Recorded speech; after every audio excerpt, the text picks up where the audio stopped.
Good morning, good evening, good afternoon, and remember, context is everything. This is John Michael Monroe with Context is Everything Media Network, and I'm happy to present you episode 10 in our installment of What's Under Your Hood with this world history textbook from 2001. We're reading through it, and we're reading through it promptly. Today is a review day for Chapter 2. So I'm going to spend a little bit of time just reviewing, going over, and talking about stuff that interested me in Chapter 2 of this world history textbook that was published in the year 2001. Why is that interesting? I personally think it's a little bit extra interesting. Aside from building my historical context, I think it's a little bit extra interesting that this textbook was written before a lot has changed. The dawn of the smartphone, the 9/11 attacks. So that would include the Middle East conflict, that would include the Russia conflict, that would include the Ukraine, all that. This is all before that. And so it's kind of interesting to see the perspective of the history writers from back here in 2001 as opposed to today, because I was a history teacher for 4 years in middle school, so I would use textbooks very similar to this, and it's interesting.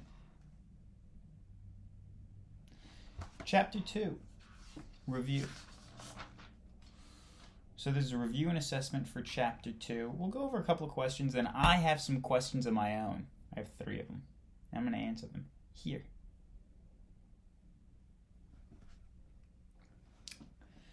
Okay, so the vocabulary words: dynasty, pharaoh, hieroglyphics, papyrus, hierarchy, cuneiform, civil law, barter, economy, monotheistic, ethics.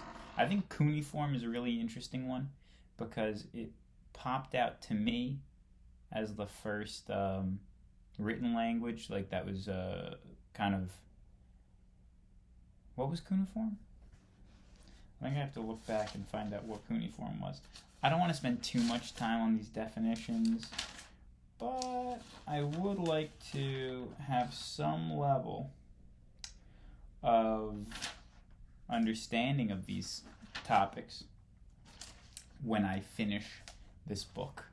Like, I finished this book, not only is this a YouTube series that I've completed upon its completion, but I'll be able to say, roughly speaking, off the top of my head, cuneiform, from the Latin word cuneus, from wedge, because it involves using a reed pen to make wedge-shaped marks on clay tablets. Cuneiform Sumerians had invented what may be the earliest form of writing. So wedged carvings in stone. I should be able to say that in my head. Is that too much to ask? Alright. What I did like about language, and that brings me to my first question.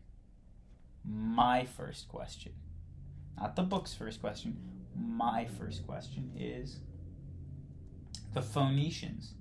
The Phoenicians, apparently, and I didn't know this, created our alphabet? Let me verify that. Let me verify that, because that's something that I just want to be sure about. Historians have called Phoenicians carriers of civilization because they spread Middle Eastern civilization around the Mediterranean.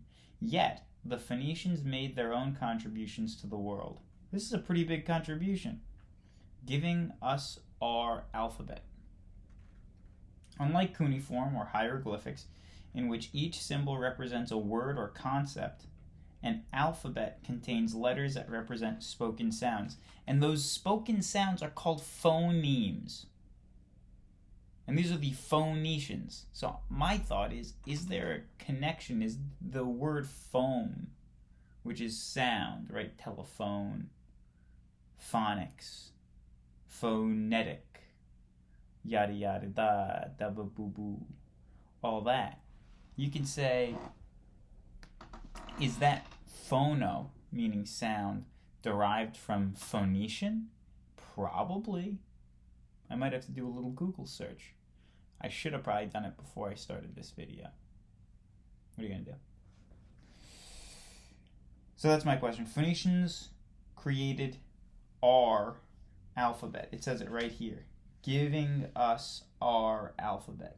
If that doesn't mean A, B, C, D, E, F, G, then that is poorly worded. So the Phoenicians created our alphabet. The Phoenicians wrote the letter W. That's how it's written here. I hope that's true. That'd be pretty cool. Phoenicians, phonetics. I'm gonna be like, wow, language. What a great thing. So that was my first question about phonemes and phonetics. So let me actually, while I have you here on the stream, why don't we do a quick Google? Why don't we just do a quick Google? So I'm going to click here into Google. I'm going to open a new tab. I'm going to say, what's that word for etymology? Etymology is like the history of a word. Didn't spell it right. I actually misspelled it pretty badly. Etymology, the origin and historical development of a linguistic form. Right, so etymology of phono.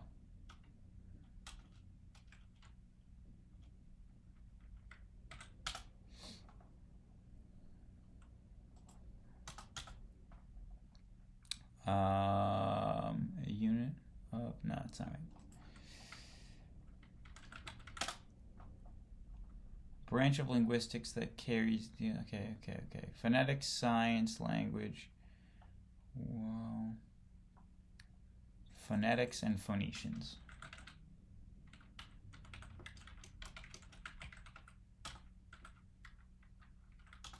How do you spell Phoenicians? I don't remember how to spell Phoenicians. I'm pretty sure that it's actually spelled a little bit unintuitively. PHOENICIAN.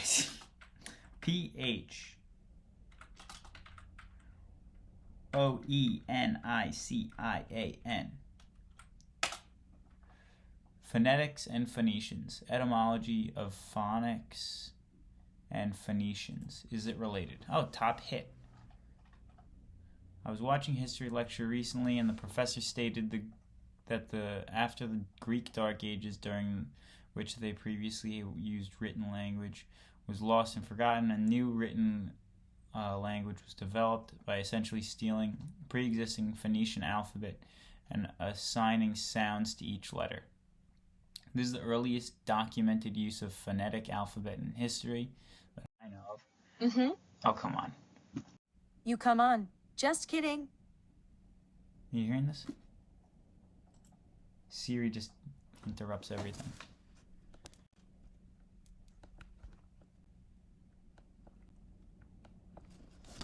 Is it still recording? I don't like that. I gotta turn that off. Where Siri hears herself being asked for. Itself. Herself.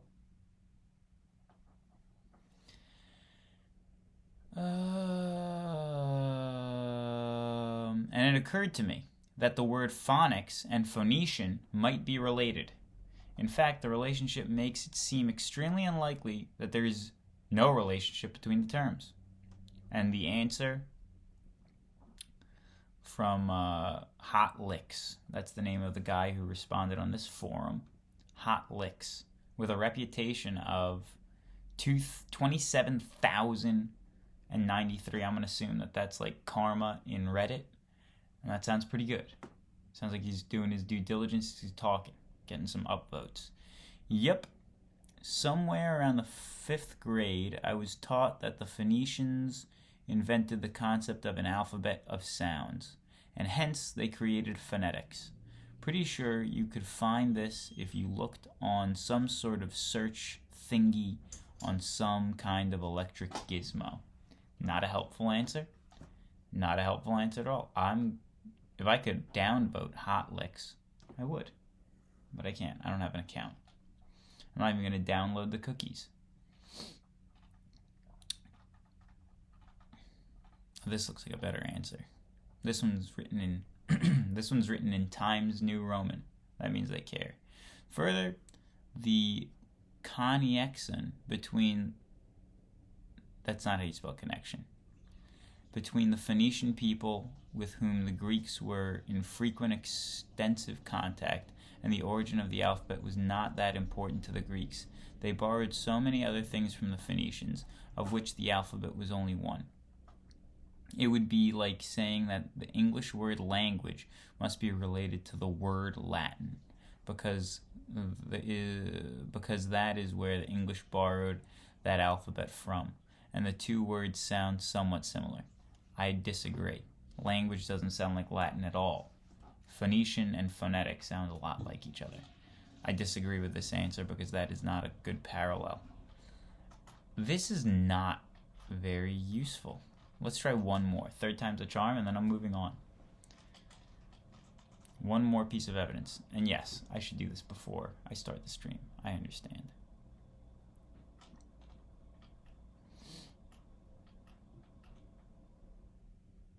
This is a very vexed area in which the chances of certainty are slight, for the simple reason that it becomes progressively harder to determine the pronunciation that far back. That is a fair point. I don't know how, if they called it themselves Phoenicians back then, they might not have. However, I'm afraid there is no connection between Phoenician and phonic. Let's see if you have some evidence here.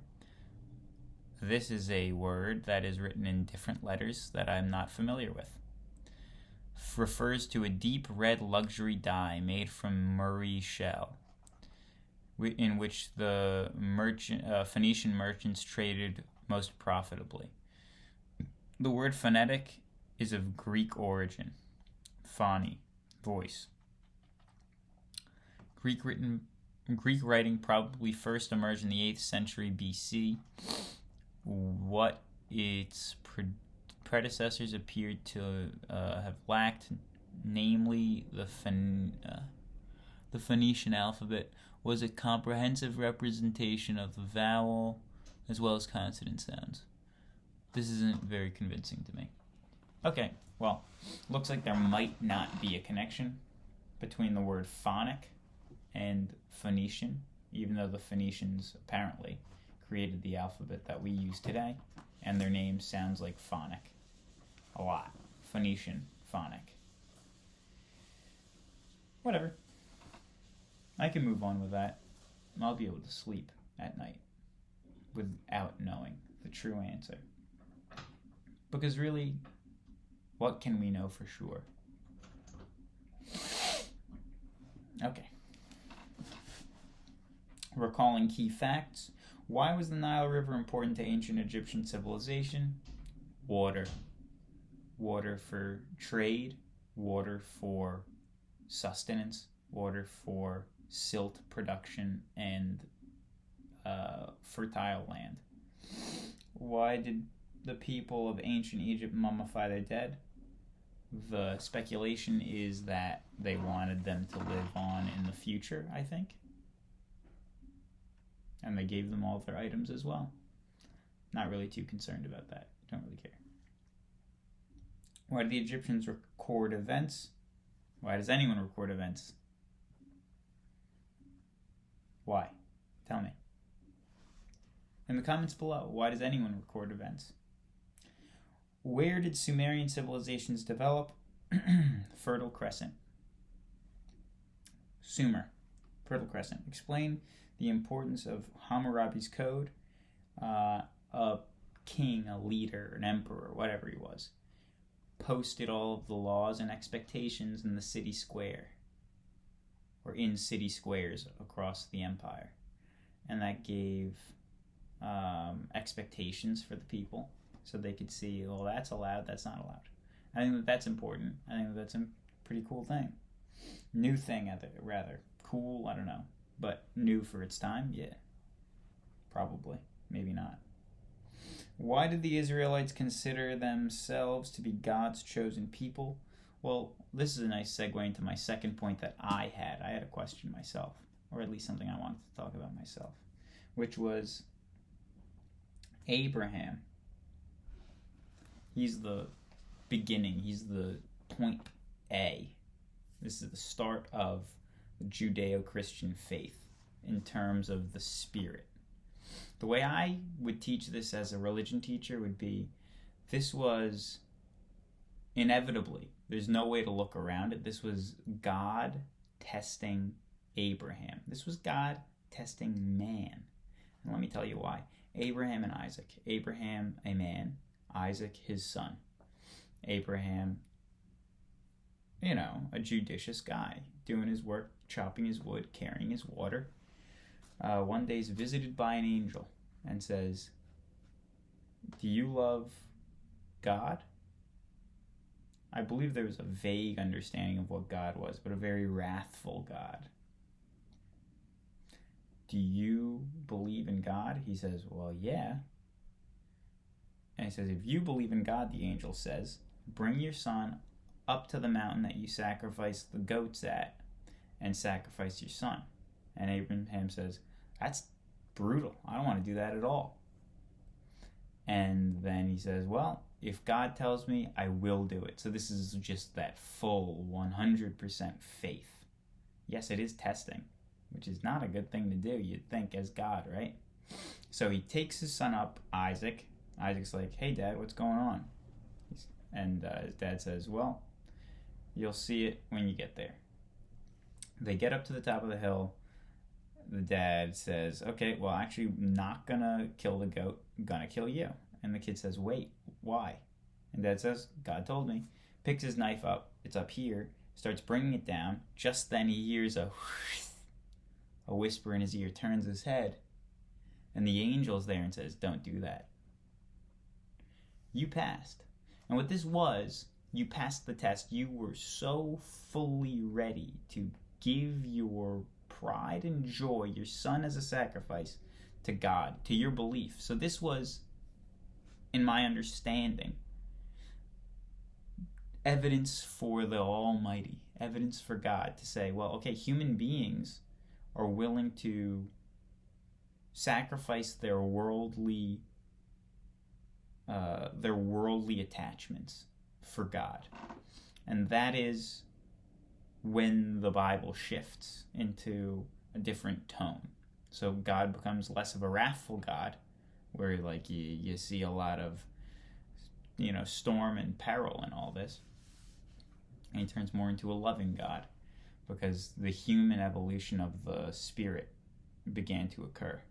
Now, I might have my timeline mixed up, because now that I'm saying that, I'm thinking, wait, what about Noah's Ark? With the big flood that killed millions of people, you'd have to think. That might have been after that, at which point the wrathful hypothesis that I have is pretty off. Well, either way, the event was a test for man, a test in which man passed, and God never asked for human sacrifice again. That's for sure. In terms of Bible writing, human sacrifice, that was it. They were like, you know what, none of that. This was proof you're willing to do that. No human sacrifice. And later on, there's going to be no blood sacrifice, but, you get there. So that's that. Talking about Noah's Ark, this is my last thing that I wanted to talk about, right on time, because I have 2 minutes and 36 seconds before we wrap up the review and move on to the next chapter for tomorrow. The Sphinx. Let's take a look. I got 2 minutes 36 seconds. I'm going to type in here on DuckDuckGo. I'm going to type in presumed time of the Great Flood. So Great Flood meaning the, what do you call it? Noah's Ark flood, and the one that was mentioned in this chapter, the epic poem of wide repute. You know what I mean, right? The big flood in whatever. in a really important book that was mentioned here. Gilgamesh. So same flood. Let's see. Great Flood, Smithsonian. Let's see. Great Flood apparent during the last 2,600 years. Since the last ice age, 12,000 years ago, we humans have enjoyed unusual warm, stable geological period. Okay. Ice sheets began to melt around 16,000 years ago. Cause revealed. Okay. Now, until climate stabilized around 8,000 years ago. Not really giving me the answer I want to see here. Or maybe I'll type this in. How about this? Instead of grateful, let's type, when was the Sahara Desert an ocean? Or green. How about green? Because that means water, but not too much water. And this is Princeton. So Princeton Press. When was the Sahara green? Is this a novel? Sahara is the largest hot desert in the world, equal size in China, United States. Yet the arid expanse is violent. Okay. Give me a year. Come on. I'm going to type in BC. Control F. BC. And that's going to do it for today. Let me just stop this timer and finish discussing, because this is Context is Everything here on the Context is Everything Media Network. What's Under Your Hood, Episode 10, review of Chapter 2. And so this is all about the Fertile Crescent and all the civilizations that came out from there. Phoenicians with phonetics. The Egyptians and all that. This is John Michael from Context is Everything Media Network. I'm happy to be here along with you. New content coming shortly, but for now our focus is here on this textbook.